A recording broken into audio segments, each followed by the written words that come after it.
हल्ला पनि यसरी बोले। मानौ रवि लामिछाने राजनीतिमा आएपछि पहिलो पटक यति जिम्मेवार भएर बोले। बालेन प्रधानमन्त्री बन्दै गर्दा रासोपा कब्जा हान्छन् भन्ने हल्लाकै बीच बोले।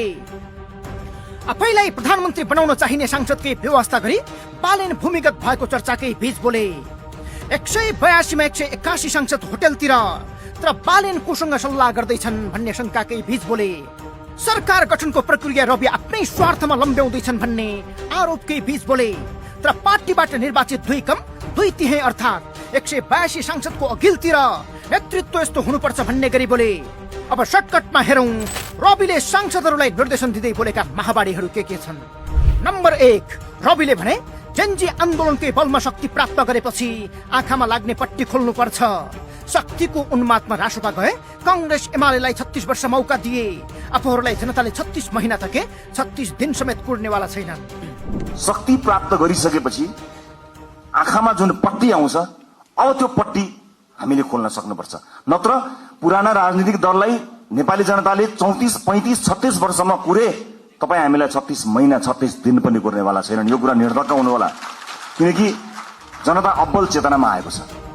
नम्बर 2, रविले भने जित्नुको अर्थ छाडा हुनु होइन। पुराना दल र नेताहरूको इतिहास, त्याग र तपस्यालाई नभुल्नु। इतिहास रचनामा एउटा मान्छे, एउटा नेताको हात हुँदैन, एउटा पार्टीको हात हुँदैन। इतिहासको कालखण्डदेखि यहाँसम्म विभिन्न पुराना राजनीतिक दल र नेताहरूले त्याग र तपस्या गरेर आज हामीलाई यो दिन ल्याउनु भएको छ।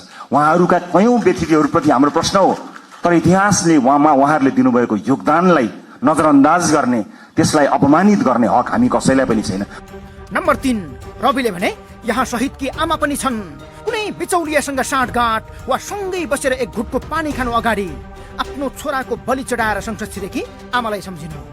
बिचौलियासँग साँठगाँठ गर्नुभन्दा, 1 कप चिया खानुभन्दा अगाडि, उसको 1 घुटको पानी खानुभन्दा अगाडि शहीदकी आमालाई सम्झिनु होला। आफ्नो छोरो चढाएर संसद छिरेकी छन् शहीदकी आमा। सामान्य कुरा होइन। तपाईहरुलाई विचलित बनाउन, तपाईलाई प्रभावित बनाउनको निमित्त मानिसहरू दौडन्छन्। नम्बर 4, रविले भने रासोपा र समर्थक अराजक र असहिष्णु छन् भन्ने छवि बनेको छ। अब त्यसबाट बाहिर निस्किनु पर्छ।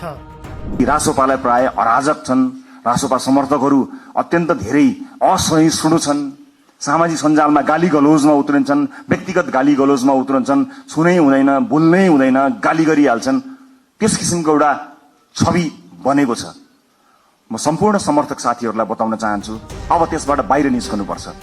नम्बर 5, रविले भने पार्टीका सबै सांसदको विज्ञता र क्षमताबारे नेतृत्व जानकार छ। कसैले चिच्चाकै भरमा मन्त्री बन्ने र विज्ञता भएर पनि नबोलेकै कारण मन्त्री नबन्ने हुँदैन। अब फलानो मन्त्री बन्छु भन्दै मिडिया ट्रायल गर्न बन्द गर्नु। मन्त्री बनाइदिनुहोस् भनेर या मिडिया ट्रायलमा म फलानो मन्त्री भनेर त्यस्तो चिजलाई बन्द गरिदिनु होला, किनभने अहिलेसम्म केही पनि थाहा छैन। तपाईहरुको विज्ञता थाहा छ, तपाईहरुको क्षमता थाहा छ।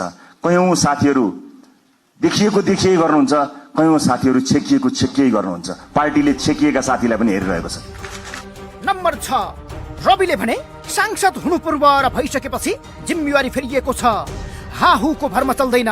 गैर जिम्मेवार भने राइट टु रिकलको प्रयोग हुन्छ। अभियन्ता हुँ भन्ने लाग्छ, अझै पनि पुरानो पेसाकर्मी हुँ जस्तो लाग्छ। जो कोहीलाई सार्वजनिक अभिव्यक्ति जस्तो दिन्थे त्यस्तै दिन्छु जस्तो लाग्छ भने you are more than welcome to lead this party.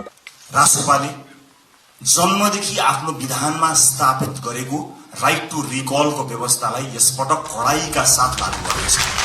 Number 7, रविले भने सांसदलाई सुक्ख दिन नभई उसको माध्यमबाट सुक्ख पाउन जनताले मत हालेका हुन्। ठूला होटेलमा नभई सांसदहरू संसद नचलेको बेला निर्वाचन क्षेत्रका चिया चौतारोमा देख्न चाहन्छु। कुनै पनि मान्छेले दुःख पायो भने त्यसको सम्पूर्ण जिम्मेवारी तपाईको हुनेछ, किनकि तपाईलाई उसले जिताएर पठाएको हो, आफूले सुख पाउँछु भनेर पठाएको हो। तपाईलाई सुख दिन होइन, तपाईका माध्यमबाट मैले र मेरो परिवारले सुख पाउँछ होला भनेर तपाईलाई भोट दिएर पठाएको। त्यसकारणले ठूला हल या ठूला विदेशी कार्यक्रमहरूको सेमिनारमा होइन, ती गाउँ टोल बस्ती चिया चौतारोहरूमा आफ्ना सांसदहरूलाई देख्न चाहन्छु। जिम्मेवारी प्रति यति निर्मम, बोलीमा यति इमानदार रवि यसअघि कमै सुनिएका थिए। सम्भवतः 2 तिहाईको भारले थिचेपछि रवि संयमित भएर बोलेका छन्। जबकि चुनाव अघिसम्म भन्थे मलाई गाली गलौज नगर भन्छन्, म परे रवि लामिछाने। चर्को नबोल पनि भन्छन्, अलि गाली गलौज नगर पनि भन्छन्, म परे रवि लामिछाने। अलिअलि नघोची हुँदैन।